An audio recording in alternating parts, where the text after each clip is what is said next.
అందరికీ నమస్తేనండి. ఇది 32 inches LED TV TFT panel అండి. ఇది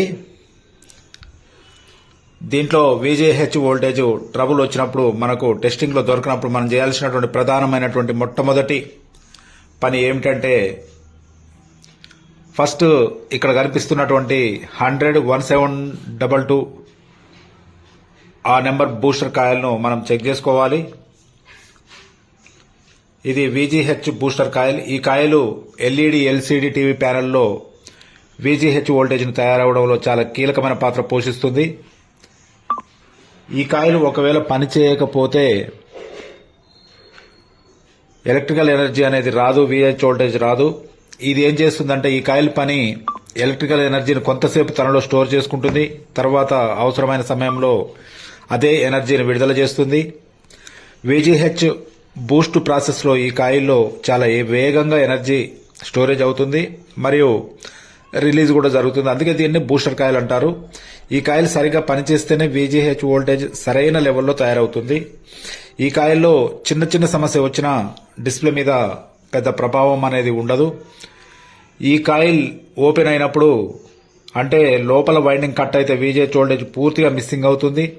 అప్పుడు స్క్రీన్ బ్లాక్గా ఉంటుంది లేదా హాఫ్ డిస్ప్లే మాత్రమే వస్తుంది. అలాగే ఈ కాయిల్లో లోపల షార్ట్ జరిగితే సప్లై స్టేబుల్గా ఉండదు. ప్రాక్టికల్గా చూస్తే ఈ కాయిల్ బయటకు చూస్తే బాగానే కనిపిస్తుంది, కానీ లోపల డ్యామేజ్ అయి ఉండొచ్చు. అందుకే దీన్ని మల్టీమీటర్ తోటి చెక్ చేసుకోవాల్సిన అవసరం ఉంది. మల్టీమీటర్ మీద కంటిన్యూటీ చూపిస్తే ఇది ఓకే అన్నట్టు. ఈ కాయిల్ ప్రాబ్లం ఉంటే VGH వోల్టేజ్ సరిగా రాదు, లైన్స్ ఫ్లిక్కరింగ్ వస్తుంది లేదా ఇమేజ్ డల్గా వస్తుంది. అందుకే VGH సమస్య వచ్చిన ప్రతిసారి మొదటగా చెక్ చేయాల్సినటువంటి ప్రధానమైన భాగం ఈ బూస్టర్ కాయిల్. చిన్నగా కనిపించే ఈ కాయిల్ ప్యానెల్లో గేట్ డ్రైవింగ్లో కూడా చాలా పెద్ద పని చేస్తుంది. లాజికల్గా ఎక్కువ వర్క్ చేస్తుంది ఈ కాయిల్.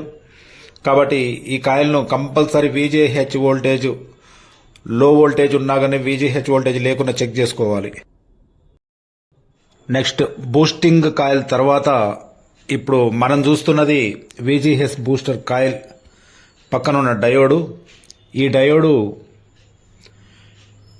ఎల్ఈడి LCD టీవీ ప్యానెల్లో VGH బూస్ట్ సర్క్యూట్లో కీలకమైన భాగం. డయోడ్ పని ఏమిటంటే, ఇది వోల్టేజ్ని ఒకే దిశలో పంపుతుంది. VGH బూస్ట్ ప్రాసెస్లో కాయిల్ నుండి వచ్చే ఎనర్జీకి సరైన రూట్ ఇస్తుంది మరియు ఆ ఎనర్జీ తిరిగి వెనక్కి వెళ్లకుండా డయోడ్ అడ్డుకుంటుంది. సాధారణంగా ఈ డయోడ్ ఫాస్ట్ రికవరీ షార్ట్కి రెసిస్టెంట్ టైప్ అవుతుంది. అంటే VGH పవర్ అనేది పర్ఫెక్ట్గా పనిచేయడానికి డయోడ్ పనిచేస్తుందండి. బూస్టర్ సర్క్యూట్ చాలా వేగంగా స్విచ్ అవుతుంది. స్లో డయోడ్ అయితే VGH స్టేబుల్ రాకుండా డిస్ప్లే ఫ్లికరింగ్ లేదా ఇమేజ్ ఎఫెక్ట్ కావచ్చు. డయోడ్ పర్ఫెక్ట్గా పనిచేస్తే VGH సర్క్యూట్లో ఎనర్జీ సరైన దిశలో సరైన టైంలో వస్తుంది. అలాగే డయోడ్ లోపం ఉంటే VGH వోల్టేజ్ తక్కువగా వస్తుంది లేదా పూర్తిగా దానివల్ల హాఫ్ స్క్రీన్ డిస్ప్లే వచ్చే అవకాశం ఉంటుంది, బ్లాక్ స్క్రీన్ వస్తుంది లేదా వర్టికల్ లైన్స్ వంటి సమస్యలు ఈ డయోడ్ ట్రబుల్ వల్ల రావచ్చు. డయోడ్ సాధారణంగా రౌండ్ షేప్ లేదా సిలిండర్ లాంటి చిన్న కాంపోనెంట్. దీనిపైన పాజిటివ్ నెగిటివ్ గుర్తులుంటాయి. ఇవి సర్క్యూట్లో కరెంటు దిశను చూపిస్తాయి. డయోడ్ సరిగ్గా ఓరియంటేషన్లో ఉంటేనే VGH సర్క్యూట్ సరిగా పనిచేస్తుంది.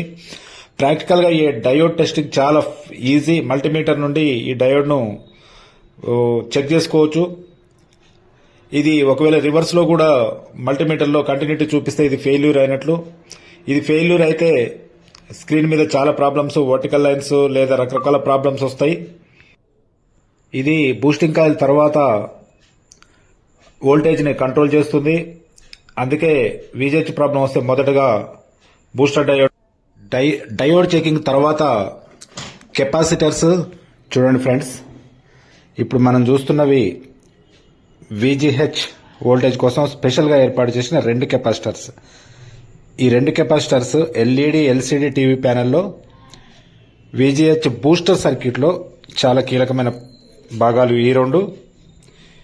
ఈ కెపాసిటర్స్ పని ఏమిటంటే, బూస్టర్ కాయిల్ నుంచి సప్లై వస్తుంది కదా, బూస్టర్ కాయిల్ నుంచి బయటకు వచ్చినటువంటి సప్లైని స్టేబుల్గా నిల్వ చేసి, ఏమైనా సప్లై కనుక బూస్టర్ కాయిల్ నుంచి ఎక్కువ తక్కువ సప్లైలు వచ్చినప్పుడు ఈ కెపాసిటర్స్ ఆ వోల్టేజ్ని వాటిలో నిల్వ చేసుకుని తర్వాత రిలీజ్ చేస్తాయి.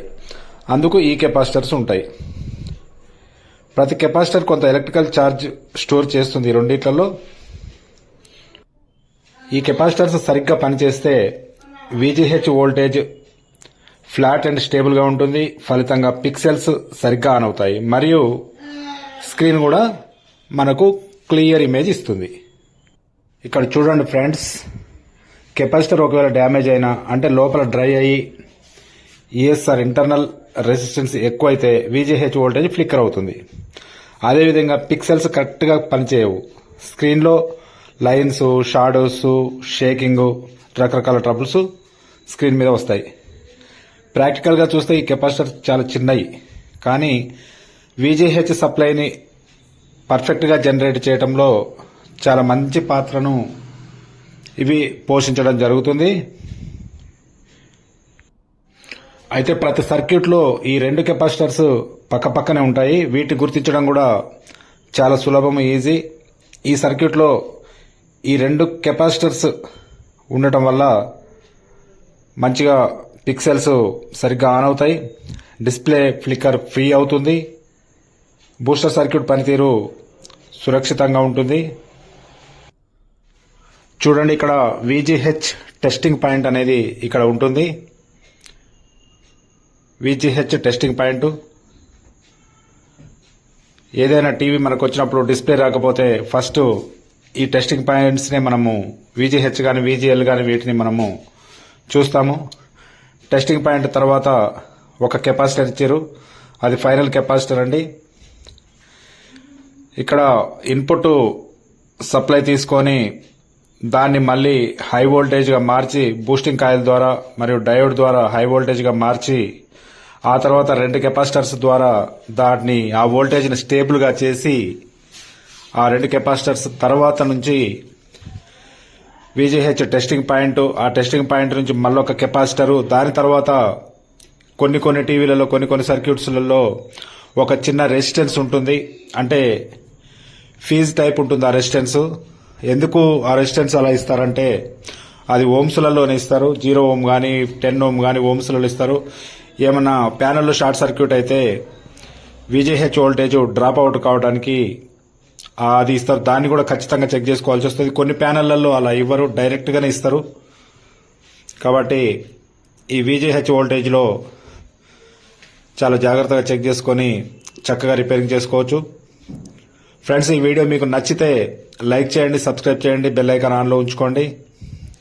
ఇలాంటి వీడియోలు, టెక్నికల్ కాంటెంట్స్ రాబోయే రోజులలో మంచి కాంటెంట్స్ పెడతాను. మీరు ఈ వీడియోలను లైక్ చేస్తే నాకు బూస్టప్ అవుతుంది. ఖచ్చితంగా ఇంకా మంచి వీడియోలు, మెరుగైన వీడియోలు ముందు రోజులలో మీ ముందుకు తీసుకొస్తాను.